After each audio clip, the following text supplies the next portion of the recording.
Should we? Do you think it's too soon? I don't know. I think we should. I mean, why not? Okay, but we can't get upset if it's negative.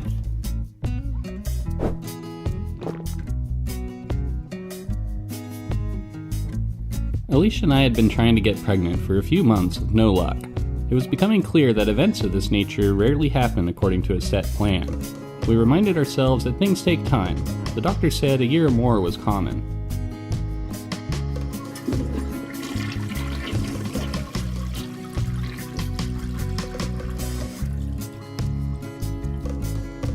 Okay, we are supposed to wait for 3 minutes. But I don't think we have to. Really?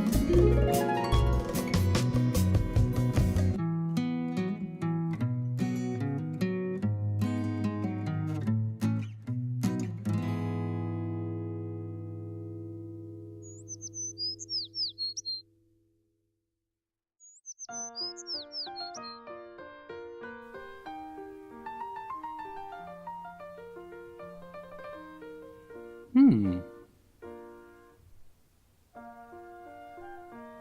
not gonna touch anything, are you?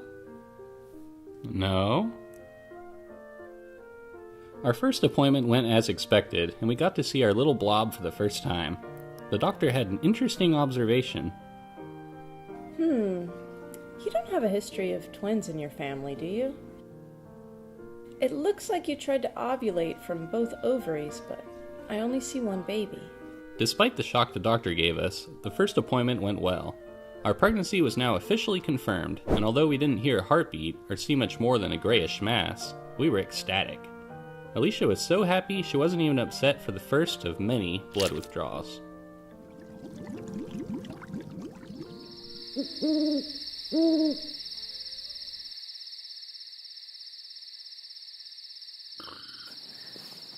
I don't feel very good.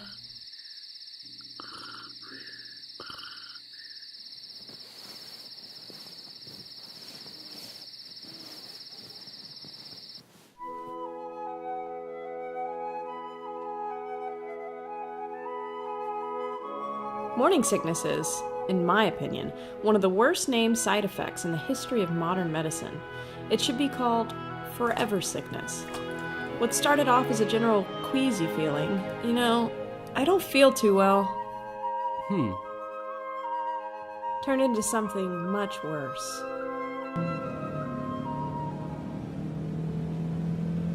Stop the car.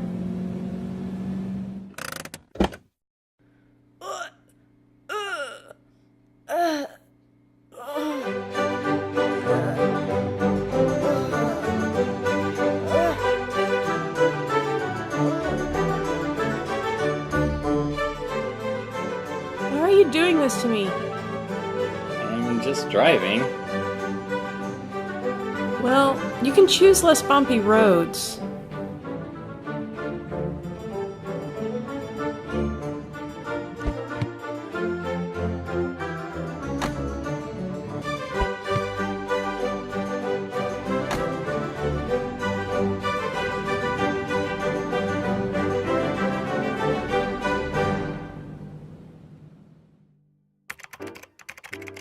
We decided to try out a variety of ways recommended via the internet to put a stop to, or at least help, with all the sickness. We tried out all manner of peppermint products ranging from teas, gum, to aromatherapy oils to saturate the room in pure peppermint scents. We went so far as to try these strange acupressure wristbands often used to help with seasickness. You really think those things are going to help?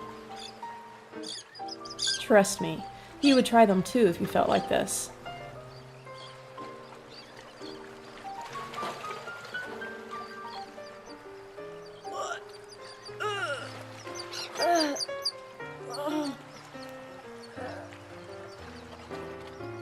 For a time, these techniques provided some comfort, that is, until the aversions began.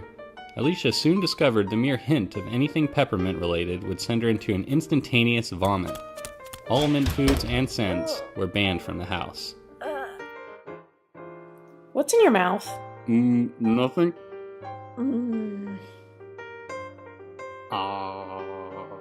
We even had to switch out our toothpaste.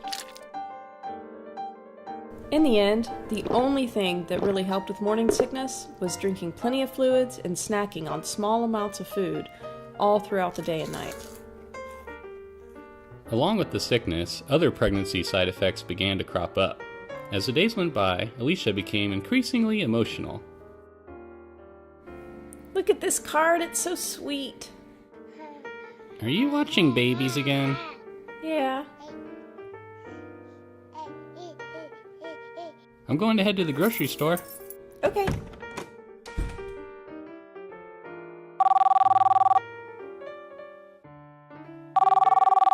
Hello? Are you okay? When are you coming home?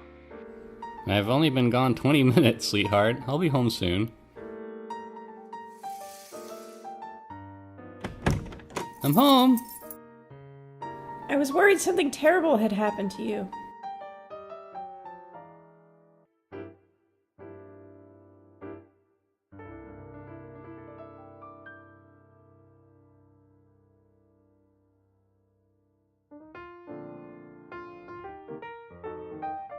Okay, the blood work came back and I think I might have some big news for you two. Your HCG levels were high, which sometimes means twins, so let's take a look. Well, it appears that there's 2 gestational sacs, but I'm still only seeing 1 baby. So, no twins. Nope, but your body tried. Do you want to hear your baby's heartbeat? There's little that could prepare you for moments like this, and like Alicia, I was finding myself becoming increasingly emotional.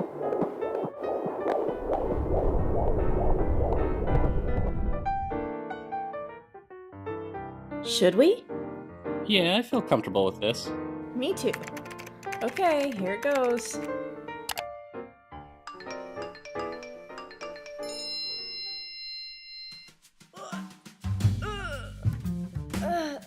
I thought morning sickness was supposed to end around this time, but apparently not for me. New symptoms were beginning to show, not the least of which was back pain. I have to throw up again. I also developed an aversion to water. The only way I could hold down fluids was if they were flavored in some way. My go-to drink was water with a twist of lemon. Due to Alicia's severe nausea, the task fell to me to keep the house in working order. I soon developed a skill for multitasking I never knew I had. I eventually reached a state of calm preparedness I came to think of as the Zen of Dad. I began to feel a sense that I had everything under control, and more so, I was becoming ready for the responsibilities of parenthood. You're so good to me. I am the water that flows with the tide. What did you say? Nothing.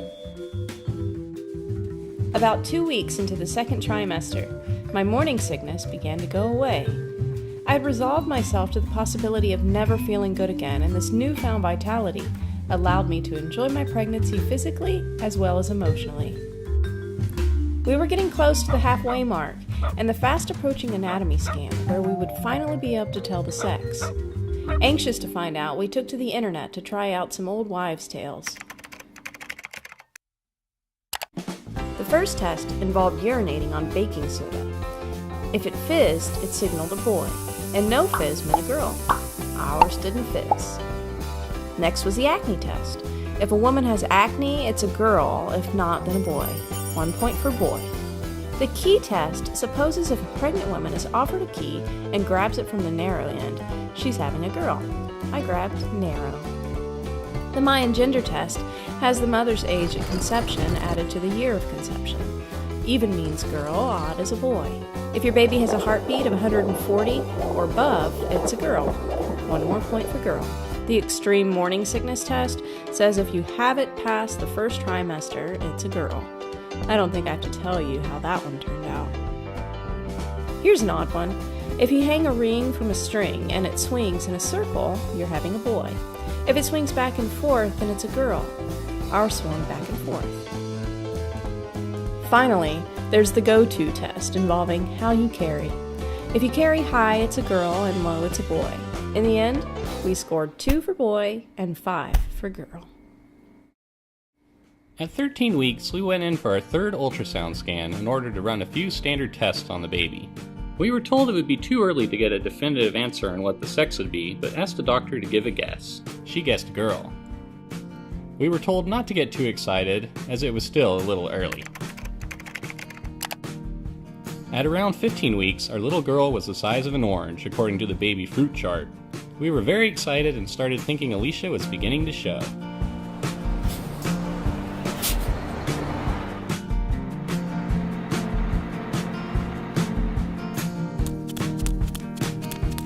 Someone offered me their seat on the bus. I guess I'm beginning to show.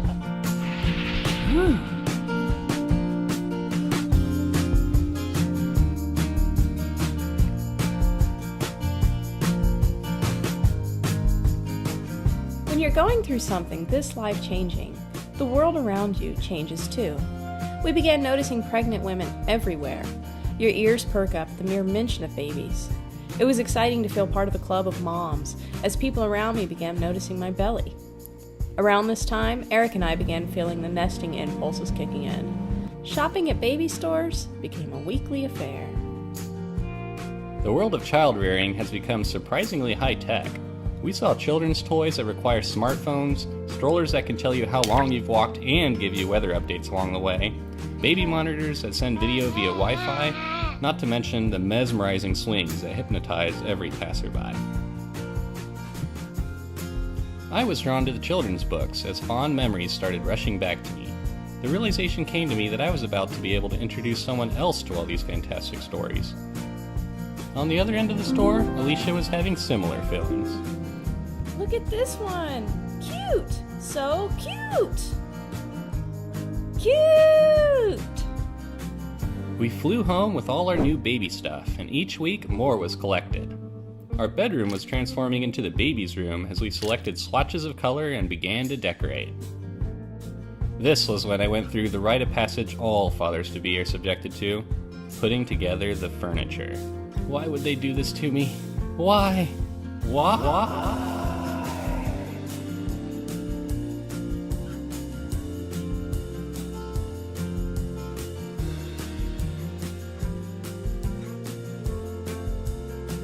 Come here. I just felt her. Wow.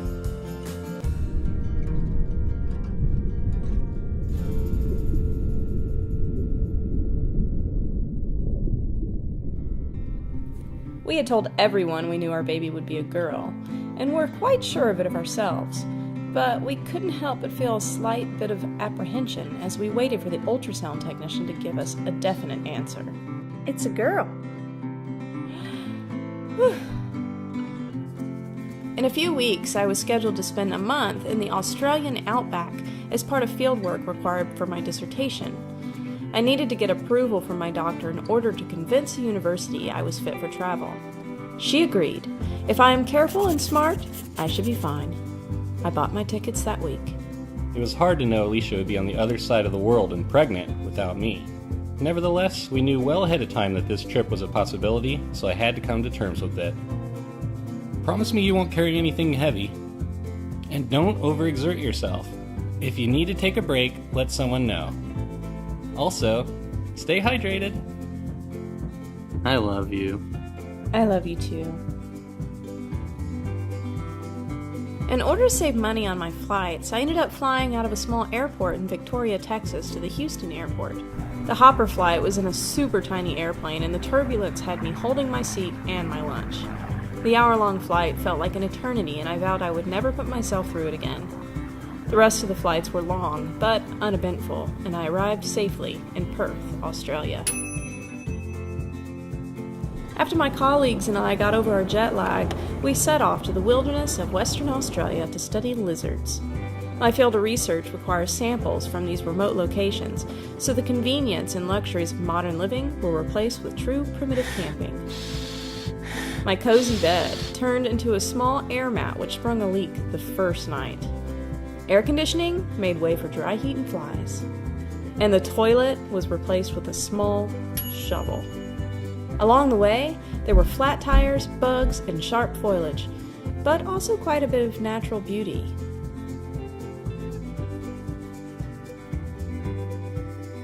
Nights were lonely.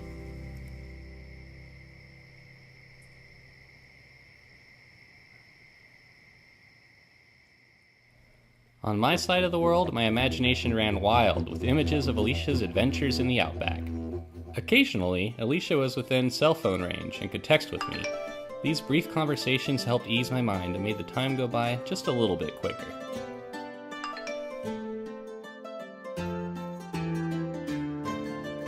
Somewhere around the halfway point of my trip, my feet and hands began to swell.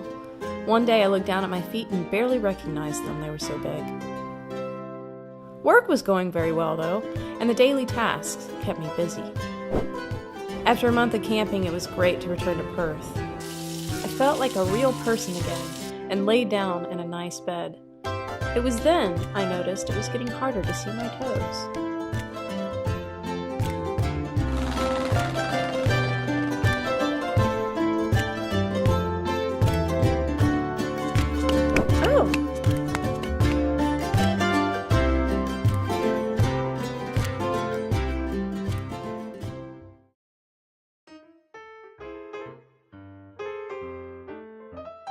Can you bring me my tea?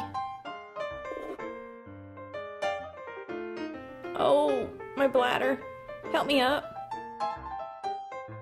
The energy I found during the latter half of my second trimester had now given way to feelings of heaviness and exhaustion. Nights became a game of chance and my constant war with acid reflux. This led to some very creative pillow placements. Can I mention the crazy loud snoring too? No. There were other surprising things deprived of me due to my state. Hot baths got replaced by lukewarm ones. We should really start forming a birth plan. I also couldn't use any fancy bath products since I heard it was safer to use the gentlest cleansers you can find. That's not to say there weren't perks to having such a large belly. It made for a very interesting conversation starter at the awkward Christmas party we attended. The third trimester also marked the time where we decided to get serious about preparing for the birth and future as parents.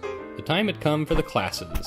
We enrolled in a birthing class that went over all the things you can expect in the hospital we chose, including everything that can go wrong.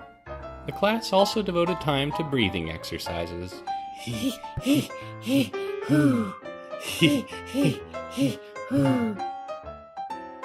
And there was a prerequisite how to change a diaper lesson. But trust me, it doesn't take long to become an expert in this department. With a head full of knowledge, we were beginning to feel ready for the big day. We need to write the birth plan out still. Oh, right.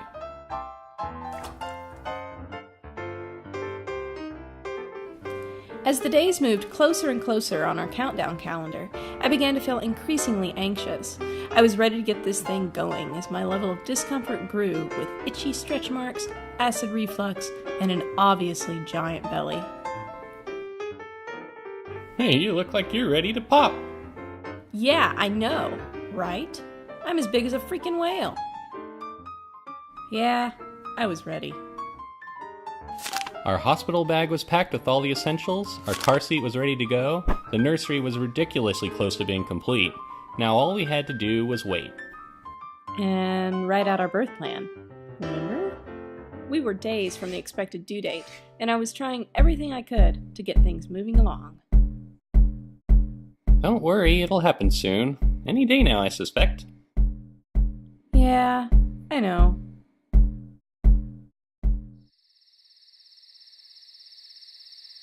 Good night, honey. Good night.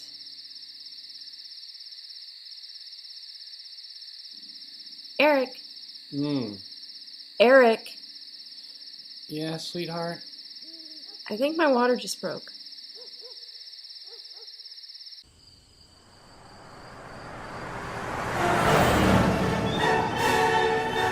Oh, hurry!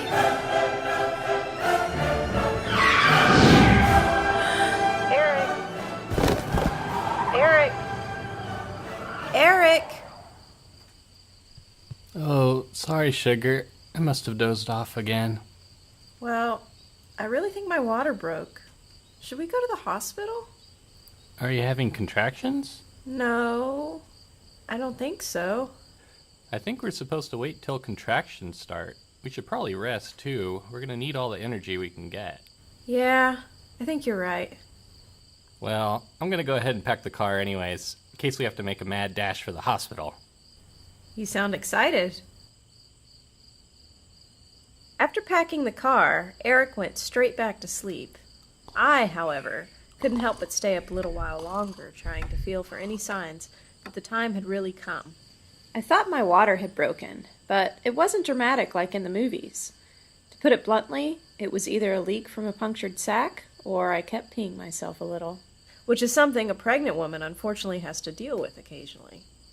I may have napped a bit, but I definitely didn't sleep that night.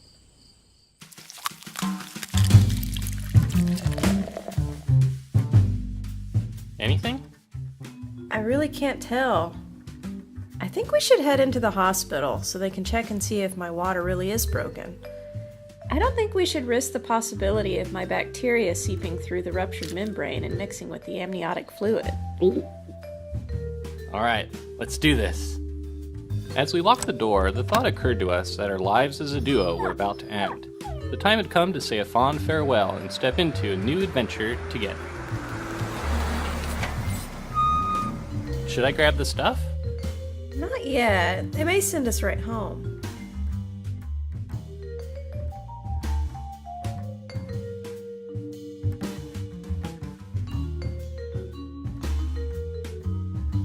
Alright, I'm gonna take this back and see if there's any signs of amniotic fluid.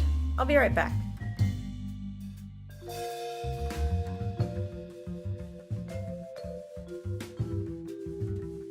Well, it's a nice room. Yeah, Can you see this being where Lily is born? yeah, I think I can. Okay guys, looks like you're here to stay. Get comfortable. You heard her. Well, my water had broken, but no contractions yet. The nurse put me on a pill called Cytotec in order to soften my cervix and help my labor progress. I got comfortable in a gown I had purchased specifically for the occasion. It was actually very nice.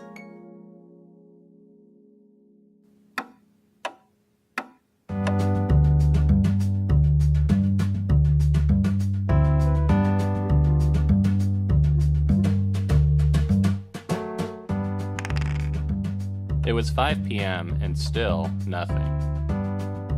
We decided since there is no going back now, it was time to call the folks. Yes, I'm already at the hospital. It could be a while still. Oh, you're coming now? Okay. Mom? Mom? I think she hung up on me.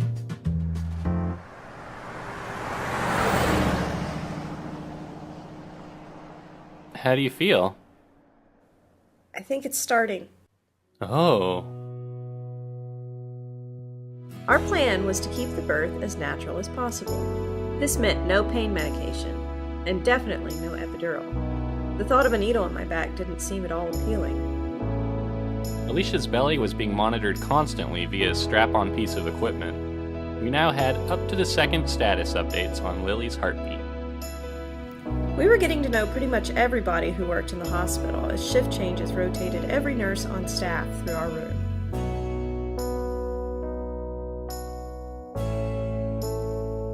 Alright, let's check that cervix.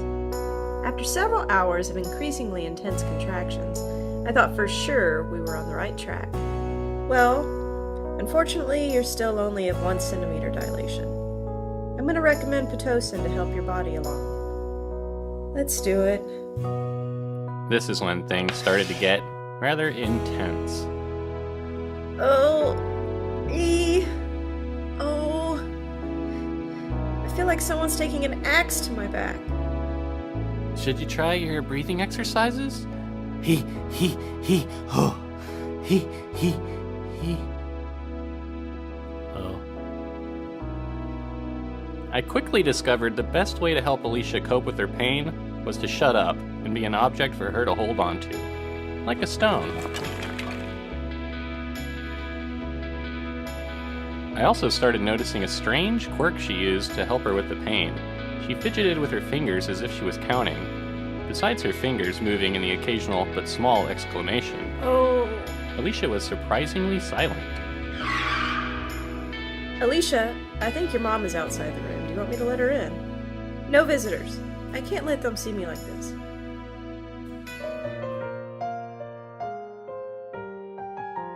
Somewhere around 4 in the morning, my water officially burst, but at least it gave Eric something to do. On it. It took every towel in the room to handle the situation. I'm sorry to say, but you're still only at 1 centimeter. It had been over 24 hours since my water broke, with no progression. With the pain becoming unbearable, I made the decision to go through with an epidural. Part of me felt like I was letting myself down for going this route. Childbirth is not just about the parent, though, and I was willing to do whatever it took to get things moving. It was nice seeing Alicia finally able to relax again, but while she drifted off to a happier state of mind, a new drama began to unfold. Her blood pressure's dropping. We need to get as much fluid in her as possible.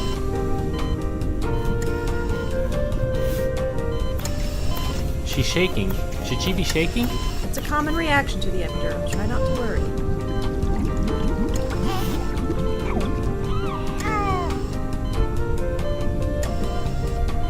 She's stabilized. Whew. Hey, how do you feel? Fantastic. Oh, good. For an hour, we both got some much-needed rest. But when morning came, it came with a fever. Oh. We're gonna need to get you on some antibiotics and off the Pitocin because of this fever. Also, your cervix just won't dilate. I'm gonna try to manually stretch it. 2 stretching sessions later, and my cervix was finally getting somewhere, but still not enough to enter the final stage of labor.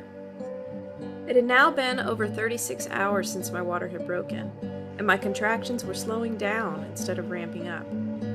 We were given the option to give it 2 more hours and hope for the best, or head into the OR for a C-section. At this point, the decision was easy. It was time to have this baby.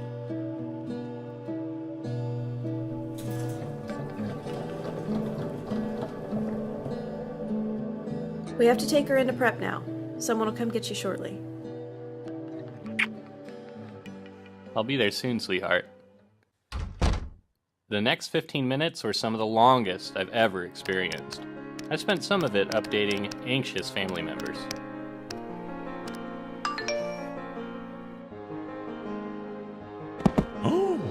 The rest of the time, I paced around the hallways in a part of the hospital usually off limits to the public. Being a curious person, I peeked around at stuff, but always gravitated back to the operating room door. Gosh, how long is this gonna take? Did they forget about me? Okay, we're ready for you. Laying on the operating table was an interesting experience. I was curious about the procedure and watched in fascination as the doctor and the staff whirled around like a well-oiled machine. It was only a matter of minutes before our baby would be born. 9 months of wondering what she was going to look like finally coming to an end. The anticipation was intense. You're going to feel a lot of pressure, like someone sitting on your chest. Just relax. I can't believe this is really about to happen. Do you feel okay? Uh-huh.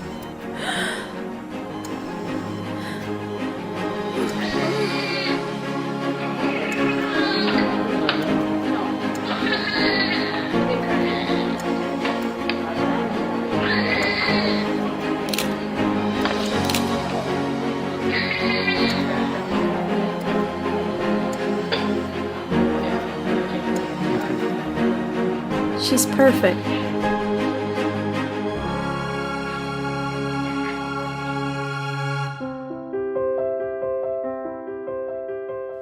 The first hour after Lily's birth, the golden hour as it's called, we snuggled and tried out nursing.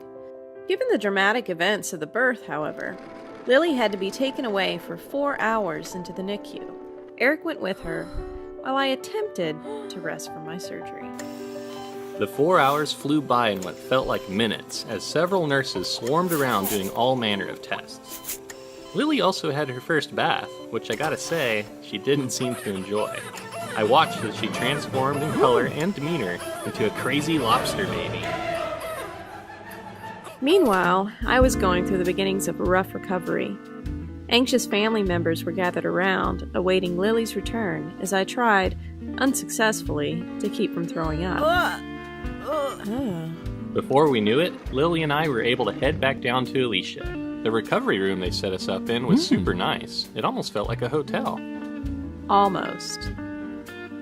Over the next several hours, we entertained a steady stream of visitors, ready to spoil us in food, flowers, and well wishes.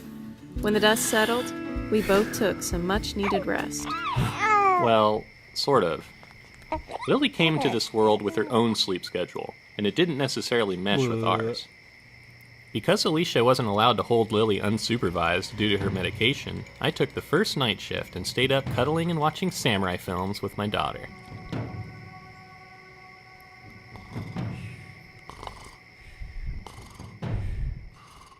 When you're in recovery, it's actually quite difficult to find time to rest. On top of nursing Lily every 2 hours, nurses were coming in the room frequently to check on the two of us.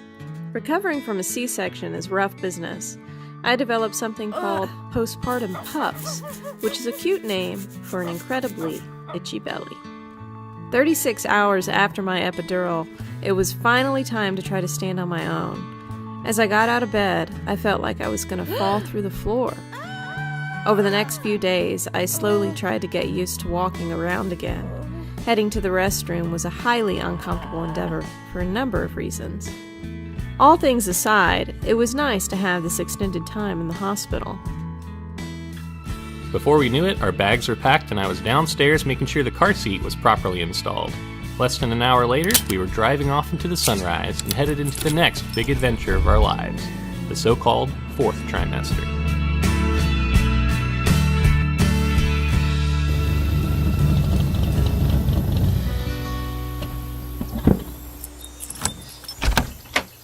Welcome to your new home.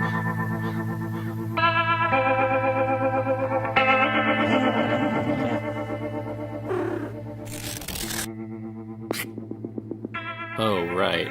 We have pets. Ooh. Our house was already full before we brought Lily home, and now, introducing a new life into the mix came with challenges. The first order of business was introducing Lily to everyone. Gaia is our oldest and generally most calm pet. Sleeping for lengths of time is her favorite hobby, and eating is her passion. Our major concern with her was getting too comfy around Lily, like falling asleep on her head comfy. As expected, she took to Lily very well. Luna, on the other hand, was a bigger concern. Luna is, hands down, the craziest cat I've ever met. She's the type of cat that randomly freaks out at the drop of an invisible hat. She'll eat your cords. No, not my headphones. Thinks biting is affection. Ow! My toe! And will let you know when it's time for food in the rudest possible ways. She was pretty indifferent about Lily, though, and so long as her needs were met, she was good. Kazuo took to Lily in a very different way. Kazuo has always been a strange dog. He likes affection, but rarely returns the favor. He's maybe licked my hand twice, which was always a big deal. In demeanor, he's more like a cat than a dog. He doesn't understand pointing. He's not very food motivated. And he's never really seemed all that interested in typical dog things. His response to Lily? Fear. Kazuo was very, very scared of Lily for the first month or so. If she moved unexpectedly, he'd panic.